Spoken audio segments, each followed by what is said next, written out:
आज आपण करणार आहोत झटपट खिचडी आणि त्यासाठी लागणारे साहित्य बघूया।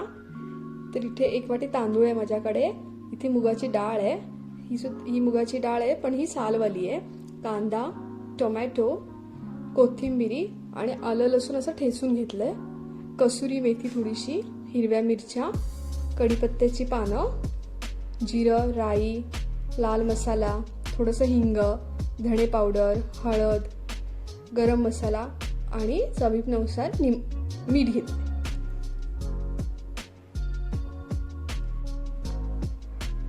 मी इथे एक बाउल घेतलाय आणि सर्वात आधी आपण काय करूया, हे तांदूळ आणि डाळी काय करायचं स्वच्छ धुवून घ्यायच्या पाण्याने।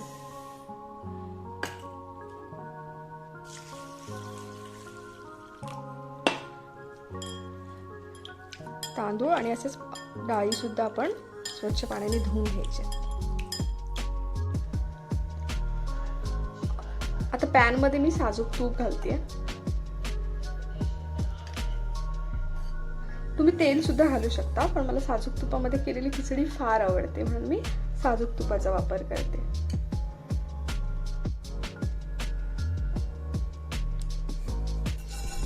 राई थोडीशी,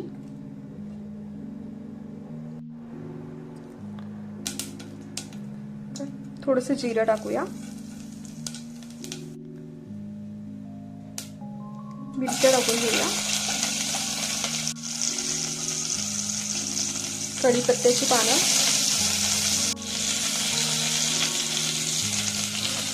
कांदा,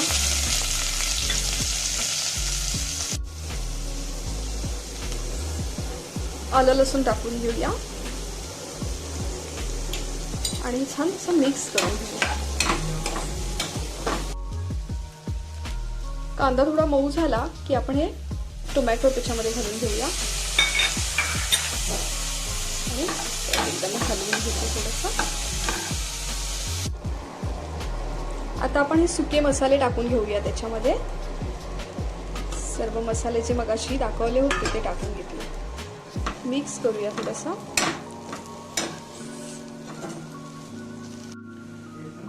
मसाले टाकल्यानंतर आपण काय करूया, थोडंसं त्याच्यामध्ये पाणी टाकून घेऊया म्हणजे मसाले खाली लागणार नाहीत।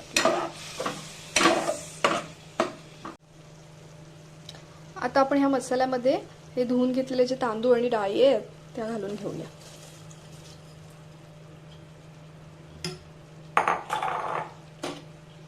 छान मिक्स करून घेऊया।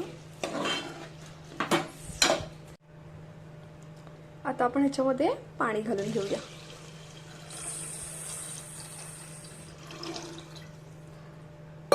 डाळ कितपत आपल्याला मऊसूत हवी त्यानुसार आपण पाणी घालायचं। छान एकदा हलवून घेऊया सगळीकडून। थोडीशी कसुरी मेथी टाकते वरून, कसुरी मेथी ऑप्शनल आहे पण त्याने चव खूप छान येते म्हणून मी टाकते।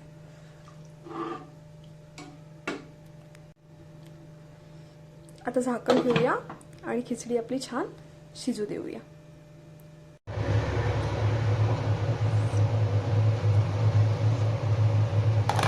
गरमागरम खिचडी तयार आहे आपली। आता आपण काय करूया, वरून कोथिंबीर घालूया। मस्त, खूप सारी कोथिंबीर आणि छान अशी खिचडी तयार। आता छान आपली खिचडी तयार झाली आहे आणि आपण आधी गरमागरम अशी सर्व करणार आहोत। मस्त